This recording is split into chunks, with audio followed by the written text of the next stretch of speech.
Hi everyone, I'm here with the City Council President Todd McGee, who after how many years?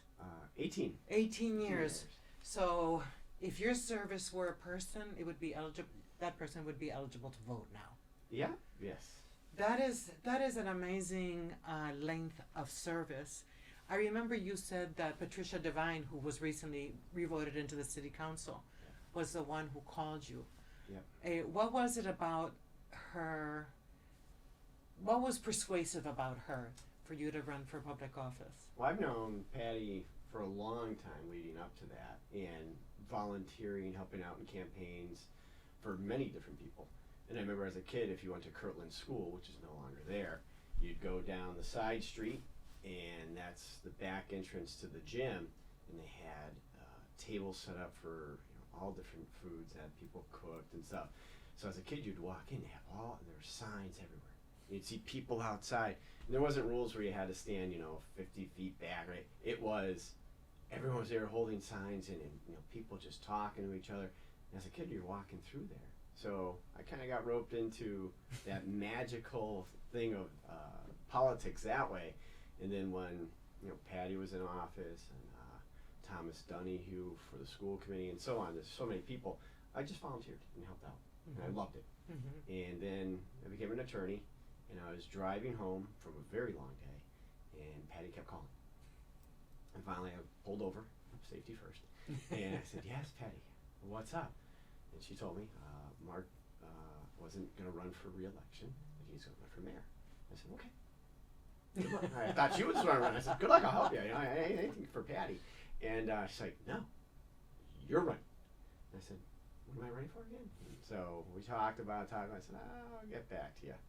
And she said, well, you always help other people. It's your time to run. And I said, we'll see. And then ultimately I did poll papers, and I ran. How was that first experience of having to go door to door to get signatures? And I mean, are you more of an introvert or an extrovert? I was already doing door to door for, like, Mike Sullivan ran for mayor. Yeah. I'd go door to door with him. Mike Kane ran for office. I went door to door with him. I loved it. And then going door to door for yourself was just okay. I love talking to people. To me, one thing that being a counselor has done is opened up the door for me to meet people I never would have met in my life. Mm-hmm. And now that I'm leaving, I'll be with the kids. We'll be walking through Stop and Shop, getting stuff, and you'll be, Todd, and they'll stop talking. Oh, hi, I'm Mr. Smith. Hi, and the kids will be like, do you know that person? I said, yeah, Dad helped that person with this or that, or they had an issue and Dad was able to find a way. Mm-hmm. So I met so many people that I never would have met. And to me, that is an honor. That to me is what's been worth it. It is to be a public servant. It's on this local level where you do run into people at the supermarket. Yeah. Unlike if you're a senator in Washington D.C. or a congressman, you're mostly over there and not here. You're always here. That experience of seeing how you vote for something that then becomes something that affects everybody. Yeah. Whether, okay, we agree that we're changing this ordinance, or we agree to fund this much money to this entity of the city. What is that experience like to know that your name is on so many pieces of Holyoke's history? Well, one, it's kind of cool. The way you just put that, it's on a lot of history. But really, anything that came up before us, from my point of view, on my vote, I wasn't going to be influenced by any side. I'm a very boring tax attorney, so I read everything, I get right down to the rules, and I kind of listen to both sides, and also what the rules are, or what the numbers are, and see what's best for the the vote going forward. You can vote for something today, but how does it impact it next year, the following year, and the following year? And that's really important, because if you vote for something, then it's like, okay, right now it's a simple fix, but then it has an impact next year. That's important, and that's really, I get down to the details on that, and that's how I vote. Now, some people say, well, why didn't you vote it this way? Because there's a review, there's a process to it, Mm-hmm. and that's how I would vote on it. Mm-hmm. And there's sometimes people are like, they're mad at you, and my thing is I'm an old school politician. Mm-hmm. I would go to people's houses. They call with an issue. I show up and I was like, oh, I just want to see what the issue was. Mm-hmm. And they're like, why are you here? I'm like, could you call? Yeah. And then, when they have an issue, a sense of, well, I didn't like this, I said, well, let's talk about it. Mm-hmm. And I'll tell you my side. And I found that more helpful than where some people are just like, I voted for it and that's that. Yeah. I mean, talking to people, and they still might say, I still didn't like your vote. Yeah. But at the same time, when you see them later on, hey, So there's a lot of thinking that goes into the vote. Yeah. So it's not like, oh, I like this vote. It's not necessarily like this emotional reaction. Oh, I'm going to vote for this because I like it. It's Right. because you've thought it through. I try and see both sides, but at the same time, be forecasting of what the overall impact is. Mm-hmm. On the big ticket items, there are some that are just standard. Mm-hmm. Grant comes in. Yeah. We receive it. There's no match. Yeah. Take it. Yeah. Get the money. Let's go. Yeah. But there's some stuff like the library project. We did the senior center, the library project, community field, all in a relatively same time frame. And with that is, you have to do bonding for it. The school was very tricky in the sense of you had money that they had on the board side that was going to come in. How are we going to do it? And there's a lot of emotion. Mm-hmm. And I remember it being in the hall, and there are people who are very good supporters of mine back when I was in Ward 6, Mm-hmm. and they were screaming, they were sitting there crying, and I'm like, whoa, hold on. Mm-hmm. Because they've been told, oh, if this doesn't go through, the library's gone. So it's kind of the negative play Yeah. on an issue. It's like, stop. Yeah. Separate from the emotions and look at this, see how we can do it. And I said, one of the biggest issues I'm having with this is that if we expand the footprint the way they were, we had taken up state grant money to plant trees and stuff. Mm-hmm. So you get free money coming in, you put it in. Mm-hmm. But when you were going to expand the library project back then, they said, well, you're going on the property that you just did grant money from way back when. The state could have sanctioned us for that. Mm. So I said, well, slow down, put the brakes on. Yeah. Let's go to the state, tell them what's going on, get approval so that way they don't come back. Well, they won't. Well, I want that in writing. Mm-hmm. Because if they could come back, that only hurts us more grant money going forward. Mm-hmm. So it was the little stuff like you got to take your steps, and people are trying to, we got to want this done, right? Take the emotions out. Make sure we do it correctly every step of the way, and then ultimately got approved. Speaking of this, the councilor, we have Senator John Vilas and we have Representative Pat Duffy. Those are how important are those relationships for the city council to have them, and then to get to Congressman Neal, then to get to Senator Markey or Warren. I'll say Vilas is awesome. Mm-hmm. Representative Duffy is awesome Mm-hmm. because they're always available. Mm-hmm. And Mike Knappich was the same. He was phenomenal. If you need something, they got back to you, and they won't sugarcoat it. It's like we need $10 million. Mm-hmm. You're not gonna get it, but here's how we can try. And they work with you, and you got to have that relationship. Mm-hmm. Whereas I don't like X, Mm-hmm. but then how's that gonna help you? You got to work with everyone to do what's best for the city. Congressman Neal has been phenomenal, Mm-hmm. and he is. I'll reach out to the office, boom, right back. His Yeah. office gets right back to you, and it's that type of relationship you need in order to really manage some of the problems that the city has. Mm-hmm. Are we going to get it all done one day? No, but by working together with everybody Mm-hmm. as a team, you can get more done. It's you appointed new members to the city council to positions of leadership on the subcommittees, and some of the appointments were interesting. Like, for instance, Councilor Israel Rivera to the Public Safety Committee, him having had issues with the law. What was your thinking what is your thinking, or when you're in terms of, okay, who am I going to appoint to chair these committees, and then I'm going to get hated by some, I'm going to get loved by others, and how do you navigate those turbulent waters?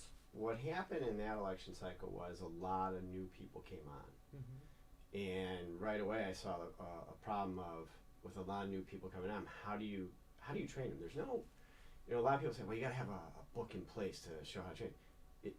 With the city council, there's the rules and stuff to know, but to actually, you're learning on the job, really, as how the council works. So my thought process is take a lot of the new people, make them chairs, but then take the senior members, like myself, Councilor Jordan, Councilor McGee, and make them, whether they're vice chairs or not, or just on the committee. So I put myself on the committee with Councilor Rivera. So that way, when he started a meeting, I would sit in the background and say, you have to do this, this, and this. Yeah. So I was teaching on the job. Mentoring. Yep, mentoring. And then that way, they would develop. And my goal was, I may not be here forever. At the time, I wasn't thinking of leaving, but I said, if another group of people leaves, these people have to take over. They're the next generation. So the thought process was do mentoring that way to then catch them up.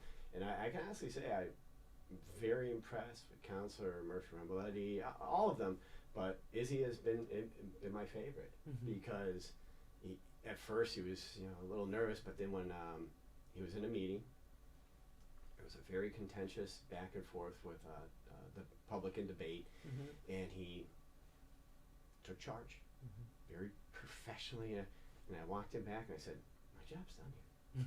I said, you were a chair. And he laughed, and I'm like, no, you got it. And he's like, okay, thanks. He was trying to brush off. I'm like, and attested to the same.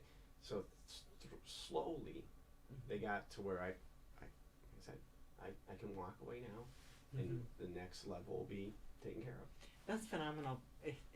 That idea of teaching the next generation and making sure that if the experienced counselors are there, like wingmen, no, and that they are. I've seen them evolve also over time, and it just when you're appointed chair, it just is a very big deal. It is. To be on committees is a very big deal. I mean, the whole thing is a big deal.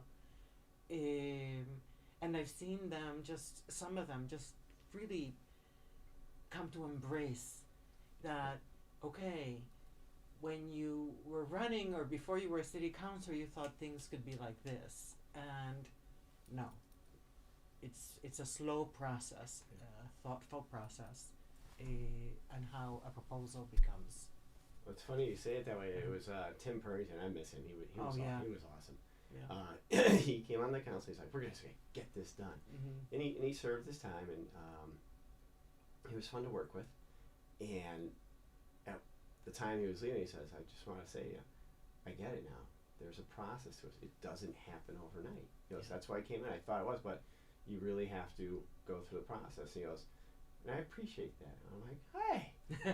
But yeah, it was. I think people at first when they're running, they're like, "This isn't getting done." It's not getting done because I don't want to get this done. Yeah. Sidewalks, trees. There's a process to get them done. Yeah. There's funding. Yeah. That's sometimes not there to get them done. So sometimes you have to piecemeal it where you fix a really bad spot of the sidewalk, but then come back to it 3 years later. People are like, that's 3 years later, but now you get it done. But okay, this process, and I get it, and I love it. I love democracy. I think I'm a big fan of democracy and the process to get something done, and it has to be slow. You have to have that cacophony, those different points of views. Why doesn't Holyoke get more money from the state? When you get Joe McGee in here, he'll get you going. I mean, that's been the ongoing fight in the sense of whether it's schools for the money we should be receiving for schools or for funding back here because of, Joe says all the time, Holyoke is a service city. We provide a lot of services for all the surrounding communities, and some of them come in here and work here and then leave. Right. And the problem is we're not receiving the proper percentage funding from the state. Yeah. And that's, Aaron Vega did a great job trying to deal with that on the school side, but it's once again, whether it's time here, a process with the state, process with the Fed, you're trying to catch up. And Is it fair? No, but right now we do our best to try and make it work the way it is. Mm-hmm. But yeah, we're always going to keep, going back to Representative Duffy or whoever the rep is at the time, Vilas, and just keep pounding that. Holyoke has to be reevaluated. Exactly, and when, okay, my Councilor McGivern and you was saying it's a service city. Yeah, there's so many services here. There's so many nonprofits. There's just so many entities that do not pay property taxes. Correct. And that is a big problem, as you know. Correct. And I understand that Mayor Joshua Garcia was trying to get all these nonprofits, like the ISO of New England, which is the operator of the grid in all the New England states, or the flow of energy. I don't want to get on their bad side. They're very particular on how they get described. They keep the lights on. Okay, that's their motto. It just seems that, is there a way for Holyoke to say to an organization that, say, wants to do another nonprofit here, for Holyoke to say, oh, you want to do it in the mill building, you want to take up like 20,000 square feet? No, because we need those 20,000 square feet to be used by an entity that will pay property taxes. Yeah, I mean, I know, Elaine Pluto, when she was mayor, she was trying to work with the legal department to come up with something for the nonprofits to pay some type of fair share. And Mayor Garcia is doing the same thing, working with the lieutenant governor and stuff.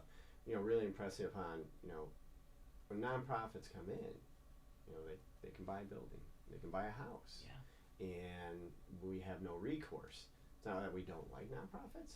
We absolutely love it and we support it. But the problem is, it is having an impact on the overall city. And people say, well, how? Well, if a nonprofit's not paying taxes, but they're getting the services. Yeah. Police, fire, ambulance, trash. Yeah. Well, that's a cost. And therefore, they're not pitching in for the cost. And there's got to be a way to better assess it. I know the mayor's working with the state to try and come up with a way to deal with that. But it's been an ongoing problem for even before I was here. Right, and that is like, I know that there are mayors across the Commonwealth that say, you, as an example, you cannot ask us to absorb more refugees because we don't have the space or we don't have the resources. And this is not an anti-refugee thing. This is about the Commonwealth.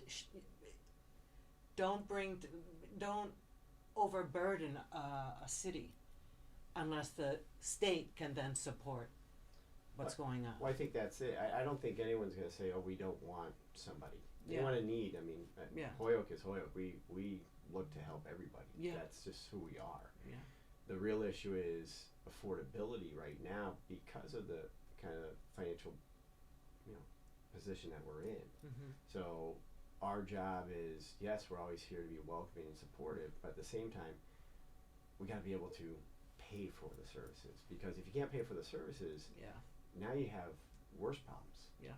So that's where it, my favorite is when we were trying to deal with police cars. It used to be I think it was every other year, 3 would come back on, 3 would come off. So it was always rotation, and that kind of went by the wayside. And now police were out there on cars that were like, 2 wheels. Yeah. So I worked really hard to, come up with another way of planning to get them the cars they needed. And then the fire apparatus, they'd come in for 1 truck, and it was Chief Pond at the time. I said, no. I said, I'd like you to go back out and bid and try and get 2 trucks with the quick attack. He's like, why? I said, because we buy in bulk, we might get a deal. It might be more cost effective. He's like, oh, I'll see. And then it came back, and it was. He's like, so you're going to fund this? I said, wait, can't go to the mayor first. I was, I was just throwing something out there. And he laughed, but we were able to do that because, it's those type of, you throw the idea out there, hopefully, people get mad at it, and then that one worked. Others don't work. But, just being able to sit down and have the conversation, throw the ideas out there. If it sticks and it works and it's what's best, great. If it doesn't, we'll try another one. What have been some of your favorite conversations or debates in the council? I know over almost 18 years, it's there's just too many. But is there one that pops up in your mind of like, oh, I really enjoyed this debate on whatever the issue was? I still love being a counselor. It's mixed emotions to leave, but I've had my time. It's more of, I've had debates with Ray Fair when he was here, and he was the chair of finance. Tony Kane, my best buddy, when he was on the council, and Patty, when Patty was on as well. I've had great conversations with many counselors on many different issues. Have there been heated ones? Oh yeah. Yeah. But I've always said, whatever the end result is, you walk out that gate and it's over. Go have a coffee, go have a drink, whatever it is, because there's 1,000 more things we got to vote on the next day and many weeks to come. And that's how I've always positioned it. And people have, I can't believe you voted this way. I walk out the gate and I go, voted what way? It's over. Let's move on. Yeah. And by doing that, whatever debate is, whoever it's been with, it's allowed us to just move forward. I'd say one of my favorites was with Chief Scott. At first, it was very contentious about the grants and everything else, and I was just questioning it out of sheer, proper tracking of grants. I wasn't trying to be mean or anything else, but I wasn't getting the answers I wanted. And finally, other counselors were saying, "Yeah, we got to be really careful about this stuff." So it got a little contentious between us, and there was one time where he said in the paper, that kid on finance is treating me like a mushroom. Whoa. And so I showed up to the council that night, and I didn't know yet until I showed up, and there was jars of mushrooms on the desk. So I was laughing. I'm like, okay, this is the fun part. And I wasn't trying to get him upset or anything, so I tried to break the ice. And Joe McGee was the president. I said, Mr. President, if I could have a moment to speak. And Chief Scott was right there, and I said, I want to apologize to the chief. I said, he said in the paper, I treat him like a mushroom. I said, because he was trying to say keep him in the dark. Yeah. And I said, it's my fault. I have a speech impediment. I said, when he's out at events and he tells his tall tales, I said, he's very funny. I said, he's a fun guy. And Joe just put his head down. I said, well, I meant fun guy. Fun guy. I wasn't calling him a mushroom. Everyone just starts laughing. And he's just staring at me. So after me, I walked up and he could have hit me. I think he would have. And I said, Chief, I'm not here to fight with you. Yeah. I'm just trying. Yeah. So we went out to lunch. Went out to lunch 3 more times after that. And we just learned from each other, his cancer battles, his this. Yeah. And we took all the city stuff, put it aside, just learned from, who we are. Yeah. And our family history. And then ultimately we got back to my issues and his issues, and we found a way. But at first it was contentious, and then it was funny. Yeah. And then we had May lunches, and then ultimately retired. And when he retired, he's like, I want to do one more lunch with you, kid. And I said, okay, sure, where? And he goes, let's go to the 99. So I had, and we went to the 99 at the mall and had our lunch, and he's like, it's been a pleasure. And he ultimately retired, and I was like, I really am going to miss him. It's, if I took a hard ground and said, no, I would have been maybe friends with a really nice guy. Yeah. It's, as I'm listening to you, I'm really seeing how, as a public servant, you developed relationships with people, deep relationships. Yeah. And I imagine sometimes friendships as well. And that has occupied such a big part of your life that when you don't come back in January, it feels like there's going to be a hole in the city council. Even as we welcome the new members, but for you to not be in that position anymore, to be having conversations to try to get to an agreement or an understanding. I'll always be around. Okay. I said it to the councilors, even those who are newly elected coming in.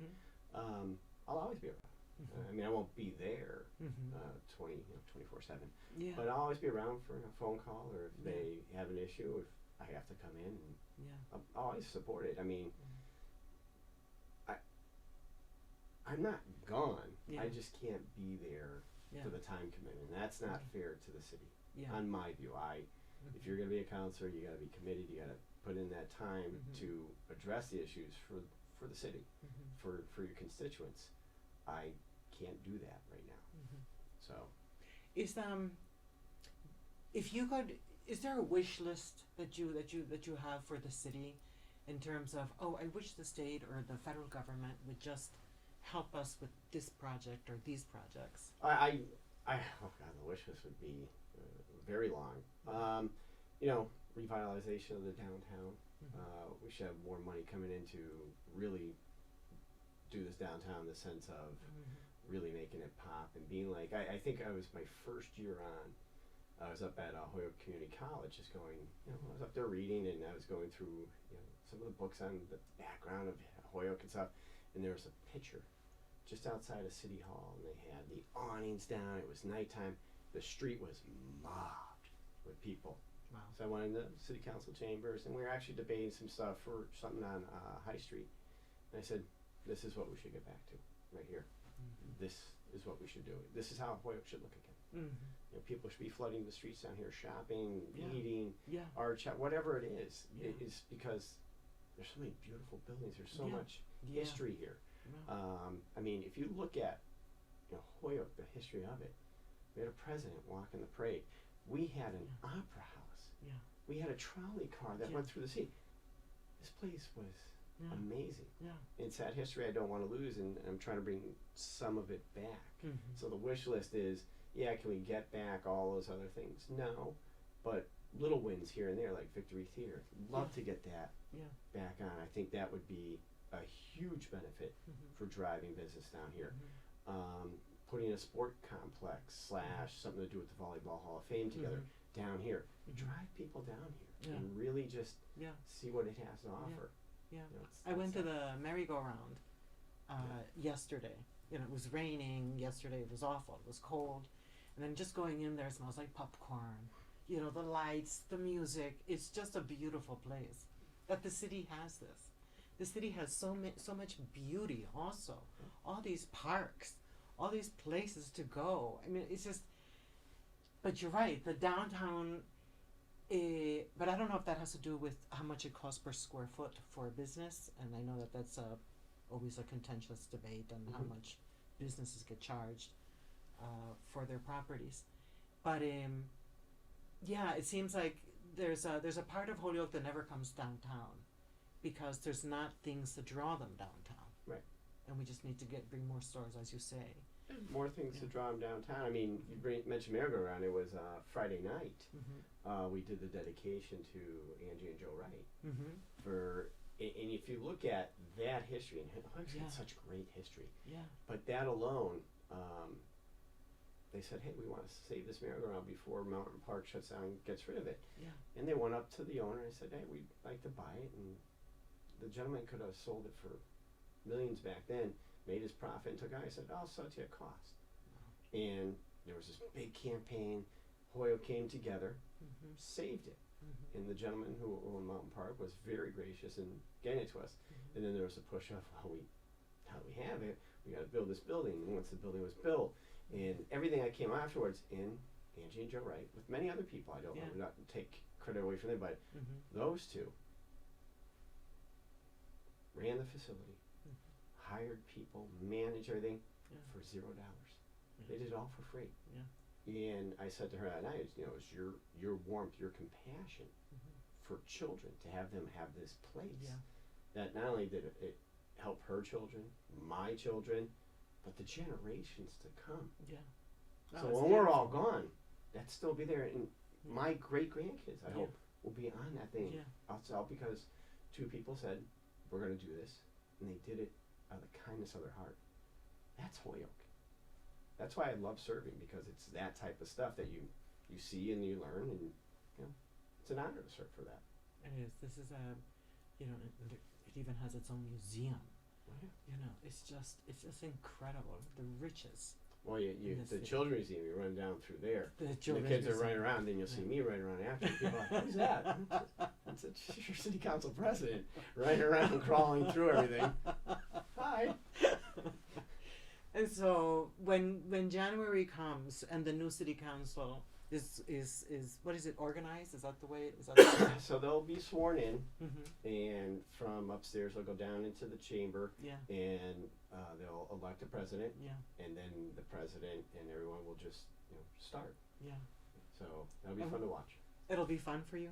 Hey, well, I can't be president anyways. I have a term limit, so Yeah. I'm up. Mm-hmm. Would I like to still be sitting there to Mm-hmm. see who the next president is and still do the work? Mm-hmm. Oh yeah.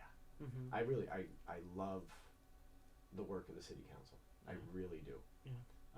My favorite is when I first got on, there was a family that needed a handicap sign for parking, and then we got that in. That was the easy one.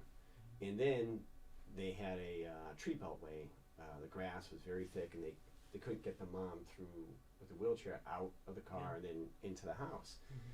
So I called DPW and I said, I'm filing an order to cut that grass and then put in a blacktop pathway so she can get in and out of the car. Nope, can't do it. Oh no. I said, why? And they said, because we don't have the staff to do it. We got to go out and dig out the dirt, and then we have to get rid of the grass, and it has to be X number of feet deep. And then in order to put the pavement in, I said, okay. And they're like, so we're not doing it. And they weren't trying to be mean. It's just like, you don't have the staff. And I said, oh, okay. So what do we need to get for the measurements? And I'd listen very intently.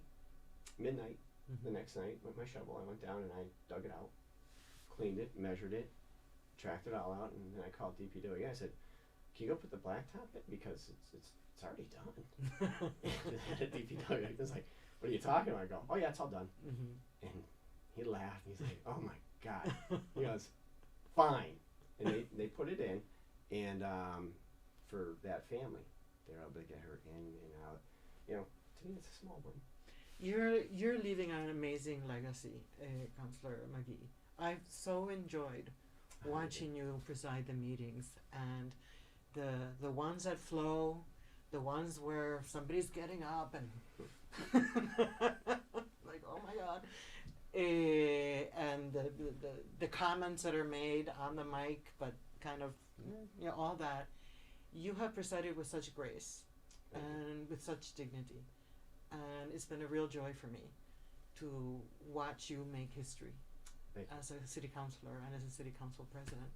And I feel like I'm gonna cry. You can make me cry. I've cried enough in that chamber. No more crying. Thank you so much. Thank for your you. service. Thank you very much. I appreciate it.